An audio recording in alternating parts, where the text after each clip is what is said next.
Thank you, Kia. I think first and foremost, shout out to as you should have picked up from the movie. This is true life.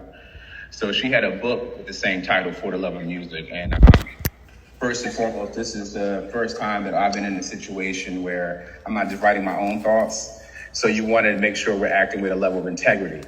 So I had her sign off on it. You know, I'm a husband, I have a little girl, I'm a brother of a sister, but also, to be clear, we had a lot of women behind the scenes on this film. So like from Andina to Celine, my assistant director, Michelle Martinez, and my script supervisor was a female, Veronica. So I want to make sure, like, when we're telling different stories, that it's never, I'm projecting my own view of the story. Great, and I think that's very key when you're dealing with such a sensitive topic. How did this film come about to start in the first place? Yeah, so we were on the set, my brother O, with another movie that we did called Perceptions, and Ty was working that, and she told me about her book. She was like, look, I want you to read this, let me know what you think. And as I read her story, I was automatically drawn to it because, and this is not a disrespect to any other films, but you think about like Pariah, For Colored Girls, a lot of times the weight of the story is so heavy. And there was something digestible about this that I said, okay, I could visually see it already. I could see how we can tell this story and show somebody that perseveres. So that's what really attracted me to it. And I want to ask Mr. Dash, as Dame Dash Studios, what attracted you to this film? How did you connect with it and wanted to be a part of Dame Dash Studios? Well, initially my cousin Darren sent the film to me. And, I'm a filmmaker, and my expectation of people is they don't understand the art of filmmaking, so I was expecting it to be some like hood flip. And when I saw it, I really respected it on a lot of levels. The filmmaking, I knew that there were real filmmakers. The story was serious. It dealt with issues that were relevant right now.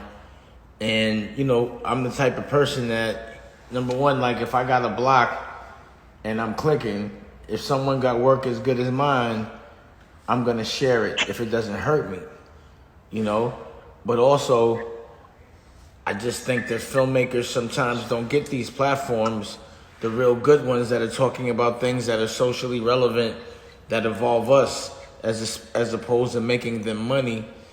I'm going to help whoever I can because I know how it feels not to be helped.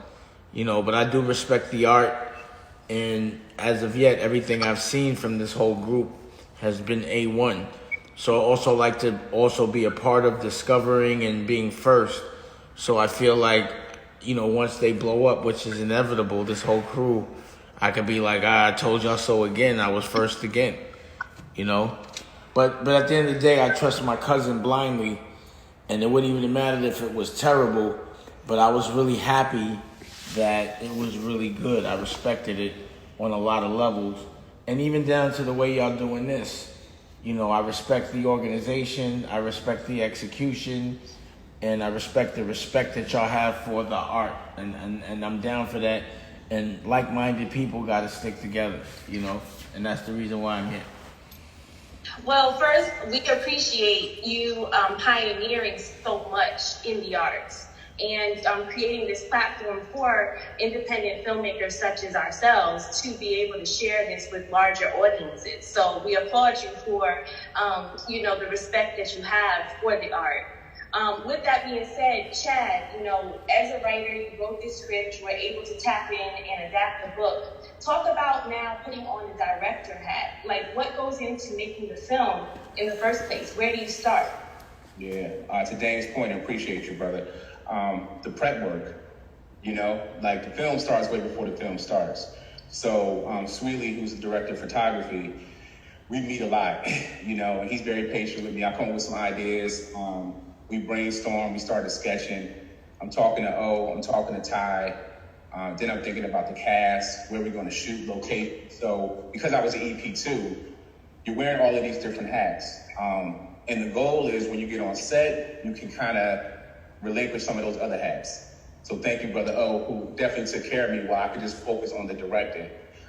So you have different tiers of actors you're going to be working with. The young people you saw there, shout out to Alexis Diamond, Chauncey, they have never acted before. You know what I'm saying? Then we had some seasoned vets like Brian Terrell Clark, Jawan, I forgot Jawan's last name, Jackson, a lot of seasoned vets. So when you figure out what you're working with, it's kind of like being a coach.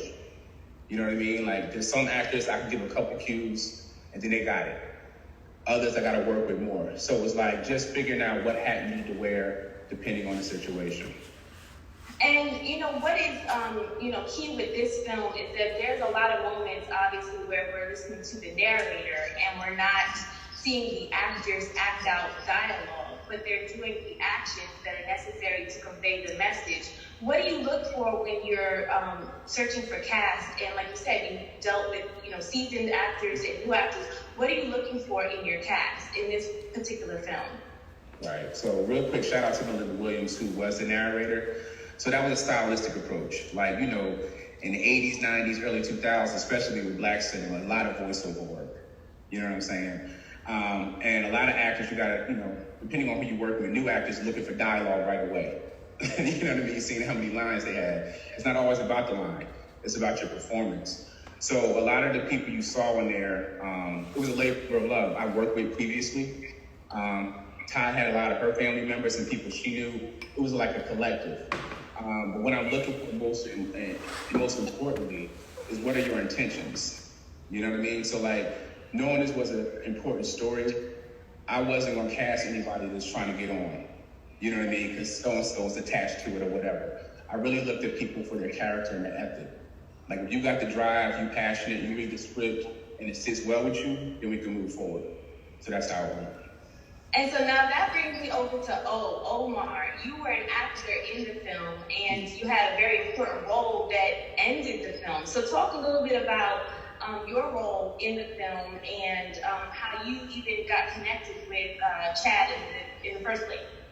So, me and Chad, again, we have worked on, other projects before this one.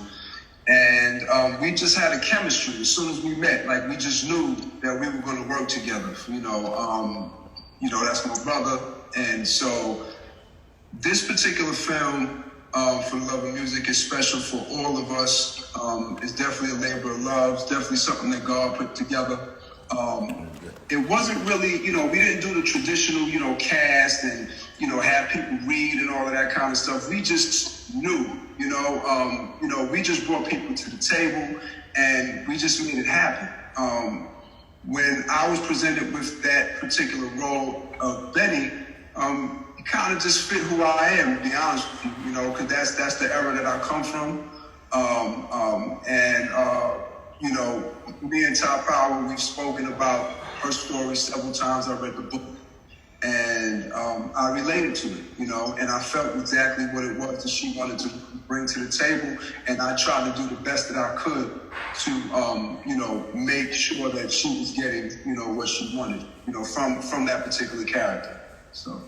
Right, and your character basically gave the lead her turning point in life. You presented that opportunity for her now to see her value and to be able to achieve her goals and dreams. So to me, the ending was extremely powerful in how the story ended. I do want to go over to now Celine. As Mr. Dash mentioned, you all are such a great, unique unit between the three of you, Chad, O, and now Celine. You've been doing DP work with Chad for a number of projects and films. Can you just talk about what prep work went into as you all worked on this project together? So initially going when Chad approached me about the project, and I read the script and all that, I knew we would be walking into some challenges before even shooting. We would have had to basically shoot I can't remember exactly how many pages per day we were shooting, but it was a lot. We had a huge cast. We had scenes that had about 4 to 5 people in it. So going into the project, I had to know exactly what shots I wanted, what looked good, but most importantly, what shots pushed the story. And I basically just had to do a lot of homework and prep with Chad before shooting this, like with just lighting, and because like I didn't want to go into the scene wasting everybody's time. I didn't want to be there to be a situation where people are waiting on lighting, and like at the same time, you know, a lot of actors, when they hear these stories, they're like, you know, experiencing like some form of trauma. So like we also didn't have a lot of the time for coverage. So like I said before, like we just had to go into it knowing exactly what we wanted, and just like, you know, we didn't have time to like, you know, I like this shot better or that shot. We just had to, you know, pick the right shots that work and basically told the story. Right, you were very intentional with the shots. Some of the shots that I love are Can I ask you a quick question? Family, and they're sitting on the couch, and it's redundant where you use it for each particular family that she goes into their home. So I want to ask Chad, you know, what was, as you said, this was stylized in a certain way. What was your thought process when you were working with Celine to come up with some of these shots? Right. So the best pull from the best, you know. So when you talk about those shots with the family, I'm a fan of Wes Anderson. And a lot of times he set things up a certain way where before we introduce the family or the situation, you'll see these random figures. And each family, besides showing them, I wanted to show their energy. You know what I'm saying? And so one family's acting all elite and bougie, and the next family looking raw and rough. So I thought that that would be a way, every time we're dealing with something hard, I wanted to soften it up a little bit. So like you said, like so people can continue to digest it. There's shots of like, What the fuck happened? Oh, fuck. Hold this.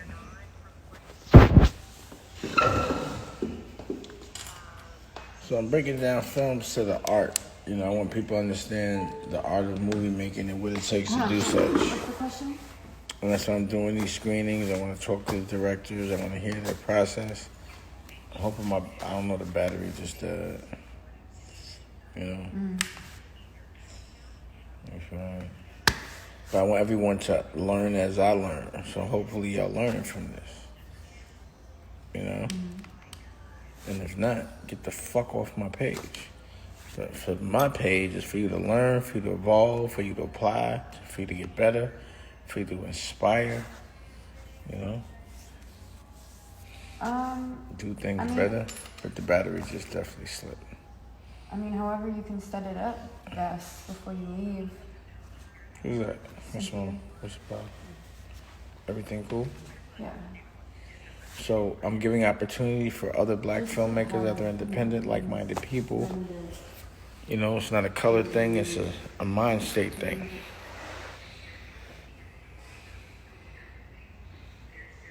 It's a mind state thing, and I appreciate everyone that said they appreciate me. I appreciate you. Just apply. So I'll be back.